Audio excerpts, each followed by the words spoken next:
Winning Plays is brought to you by FanDuel, the exclusive wagering partner of the CLNS Media Network. Winning Plays podcast on location at Las Vegas Summer League. My name is Brian Robb, joined by Souichi Terada, also of MassLive.com, as we record late night here in Sin City on a Wednesday night. The Celtics fresh off their first Summer League win behind a pretty impressive effort by Jordan Walsh. We'll get to that later. First things though, Souichi, we have some bigger fish to fry here. Brad Stevens making his first remarks to us here in Vegas late Wednesday night after the Celtics make a bunch of things official on Wednesday. The Grant Williams signing trade is done. The Kristaps Porzingis extension is done. Jaylen Brown's extension not done yet, but Brad Stevens feeling optimistic about it.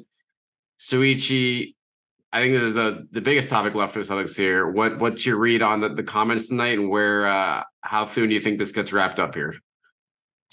Yeah, I think, like you said, he's optimistic, and I think that's pretty much how all Celtics fans are pretty much feeling about the Jalen extension and everything like that. I'm sure it just, it's been well reported by you and elsewhere about the player options, incentives, and all those kinds of things. But yeah, I thought it was good that Brad was, even just saying optimistic, I think is a good thing, right? Because obviously you can't really say anything of substance just because of the way negotiations work and also league rules and all these fun things. But I think they're just pretty much going to figure it out in the next few weeks here.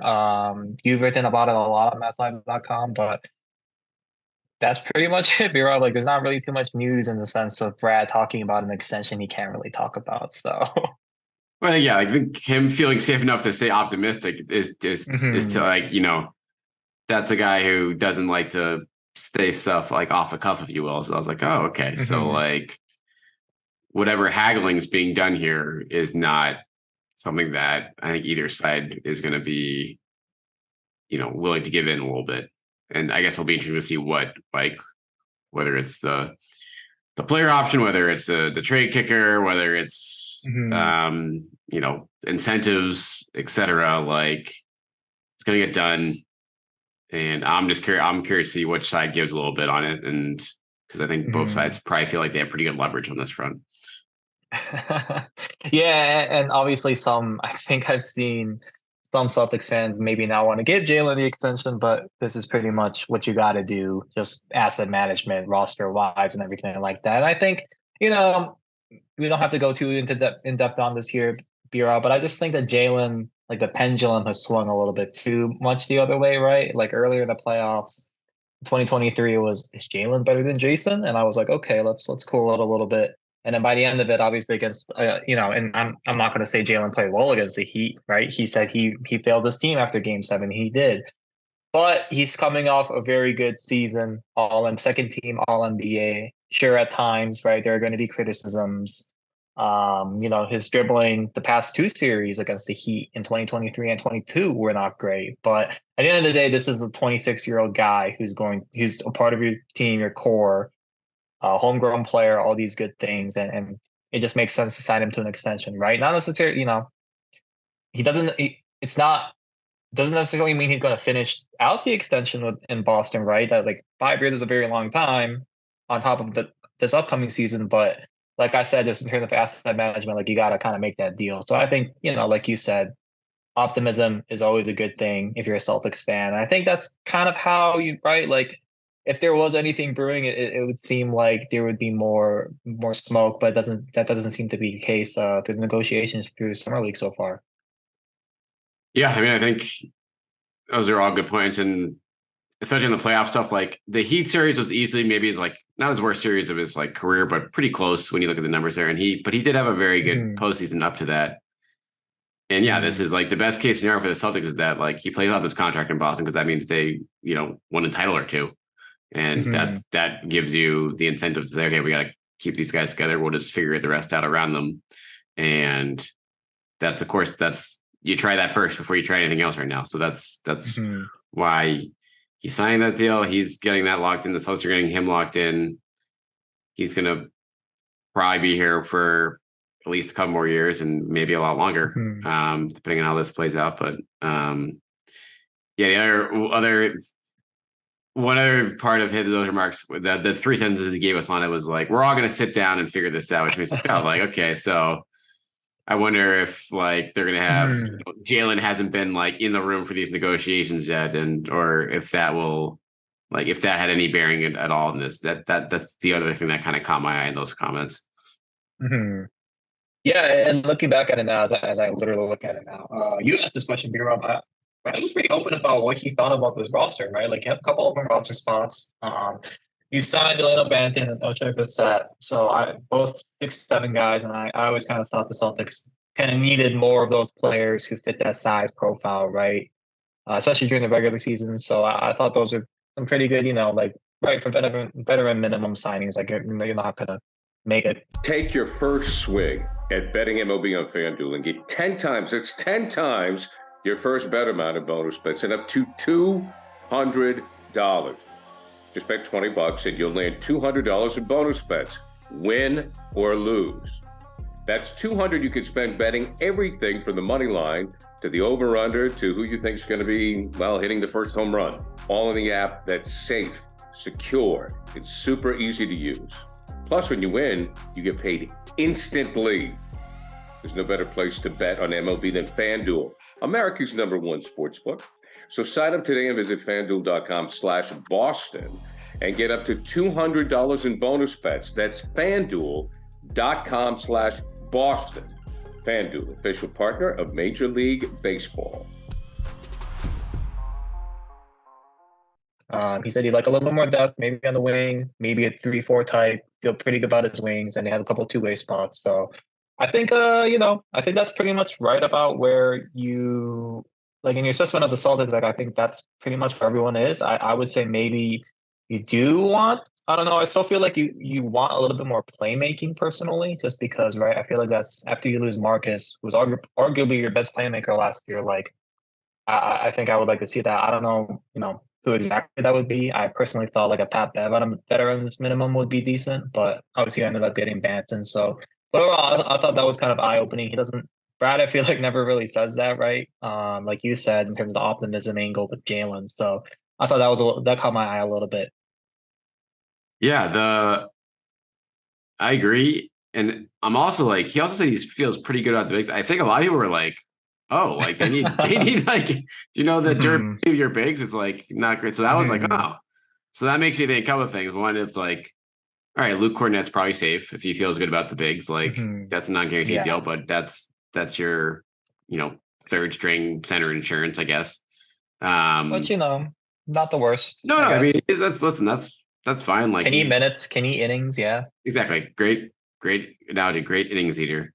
But then it's like Brissett, I guess, is more of a big in his mind then, because if he's saying he wants another 3-4 type, then you kind of think that Brissett's that guy, but maybe there's another guy here. And I don't know, like the free agent market right now is not really promising, if you will. Like what's left out there as far as Christian Wood doesn't move you. I'm shocked. I think, like even guys like that are probably going to say no because they think they're going to be able to play somewhere else.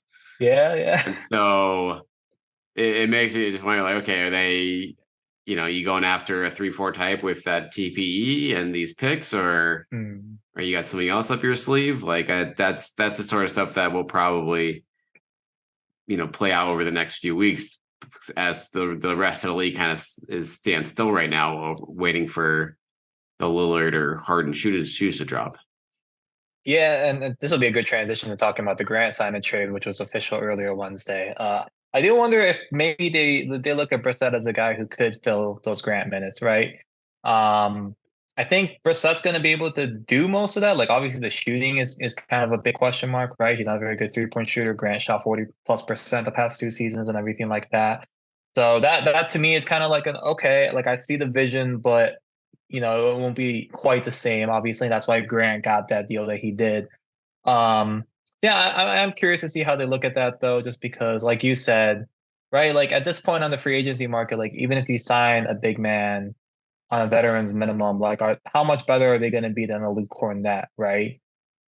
So I think that's just another question that they'll have to answer. But like Brad said, they have a couple two-way spots, couple roster spots open. So I think think it's kind of interesting, but like I said into transitioning about Grant, like like he had good things to say about Grant. I am curious, and we talked about this the last time I was on here, but just Grant was a look. I think Grant fits well on this roster on a rookie deal, but for what he wanted in terms of money and playing time, like it just wasn't going to fit there. So it seems like it seemed like that was a good move by Grant at least to go play with Luka, go get those open 3-pointers, go play good defense and everything, and then Celtics will have to kind of rely on Brissett here to fill those minutes in.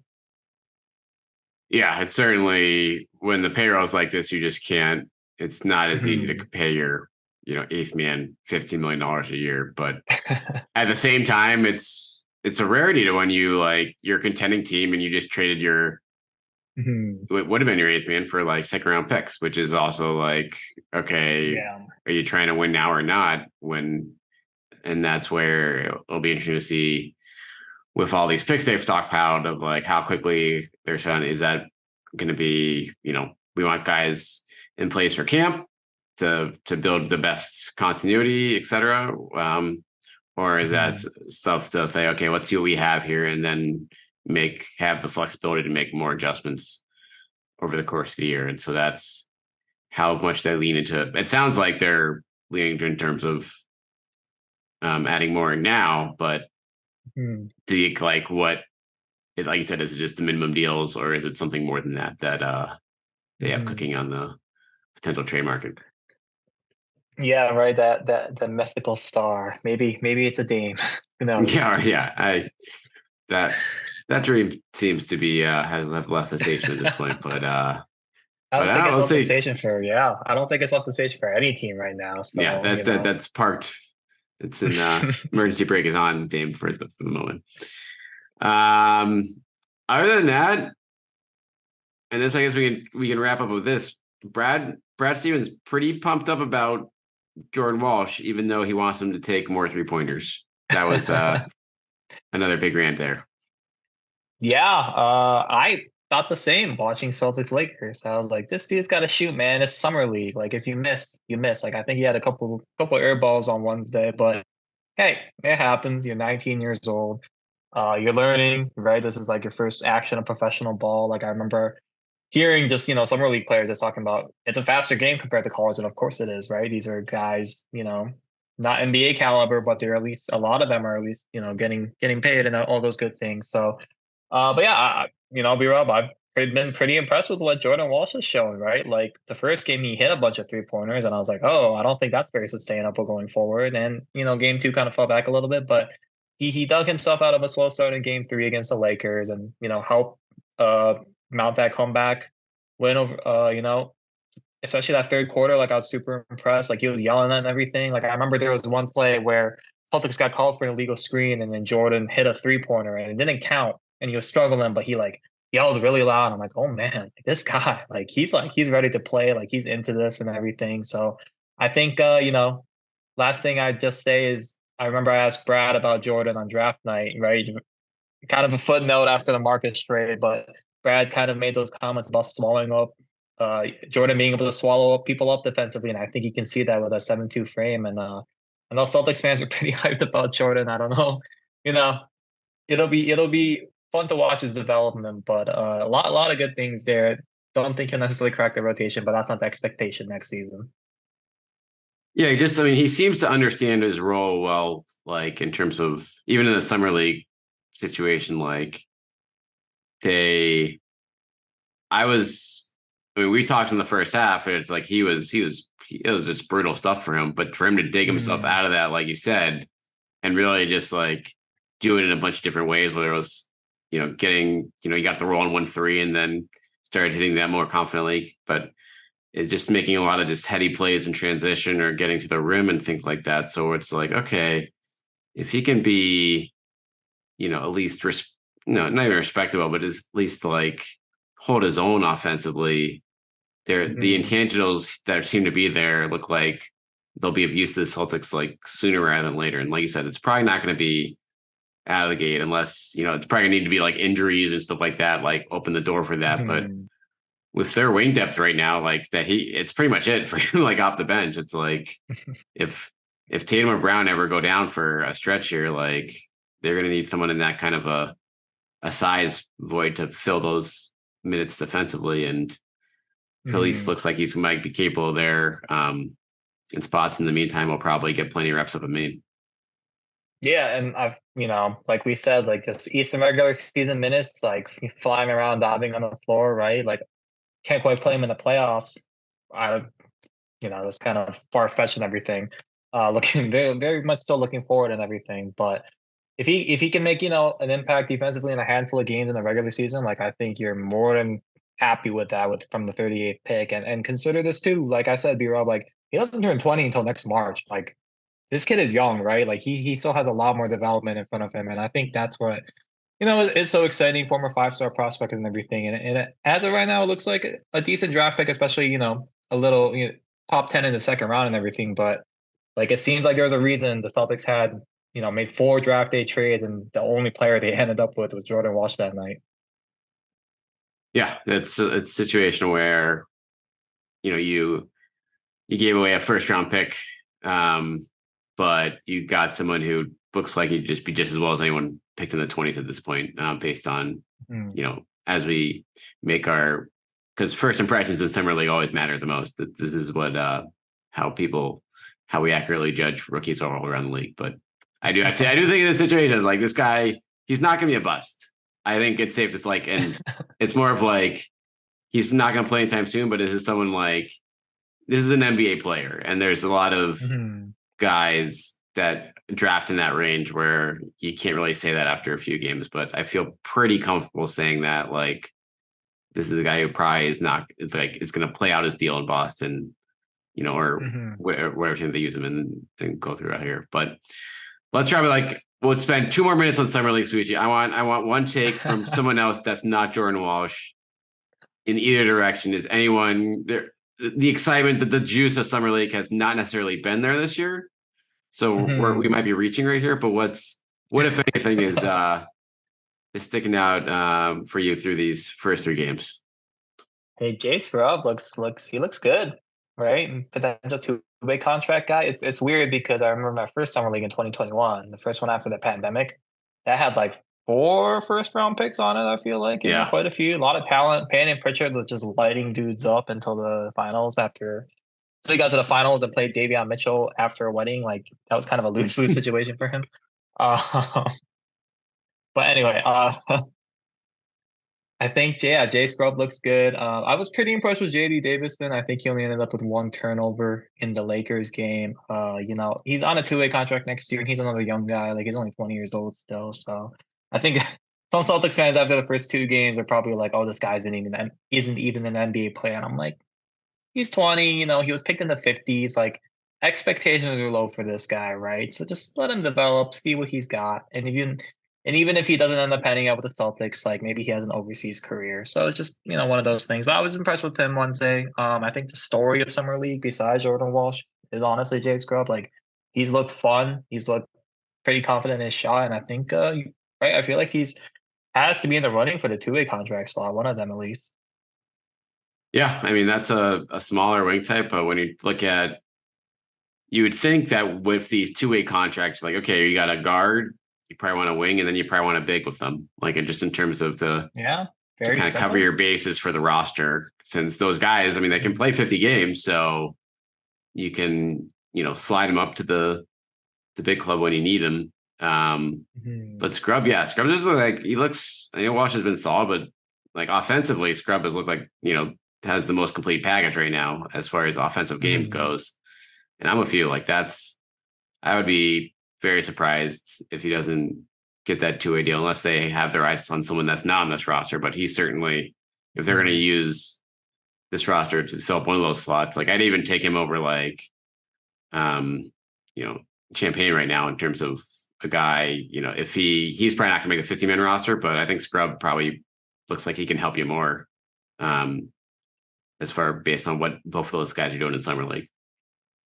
Yeah, and Scrub's only 22, so it's, right. He's still plenty young, right? It's not like he's 26 or anything like that. I think Theo was pretty old last year, like pretty mid-20s, so maybe that's kind of very. I actually really like the extra Summer League, the extra 2-way slot, like you mentioned, B-Rob, just because it makes positional value in terms of that interesting, but it's just better to see young players get a shot in the league. I always think that's good. Plus, Yeah. who knows? Maybe they end up like a Sam Hauser and actually become a potential rotation player down the line. For sure. All right. Well, that's enough summer league talk for us. We've hit our quota. Make sure you're following.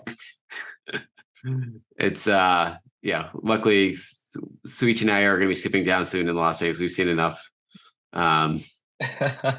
these past 72 hours, and we'll be back in Boston, and we'll see again what happens on this Jalen front, how soon this comes to be, and if Brad Stevens says anything else up his sleeve here. What's your final prediction here? Are we seeing any splashy trades to end the summer here, or are we just looking at a couple minimum signings? Oh man, I think the fact that you don't expect a Brad to make a move makes me think there will be a move. Some reverse psychology nonsense. Ooh, right? I like it. Just because I feel like with the Brad Stevens front office, whenever you think you're in the clear and you're in PTO in Minnesota, Kemba Walker gets traded for Al Horford. So, right? That's just how it goes in the Celtics era. That's how they do. All right. Make sure you're following Souichi on Twitter at Souichi Terada. We'll be back with you guys next week as we put a bow on Summer League for good and see what the rest of this roster looks like. The CLNS Media Network is powered by FanDuel. Sign up at FanDuel.com/Boston and get in on the action with $200 in bonus bets guaranteed.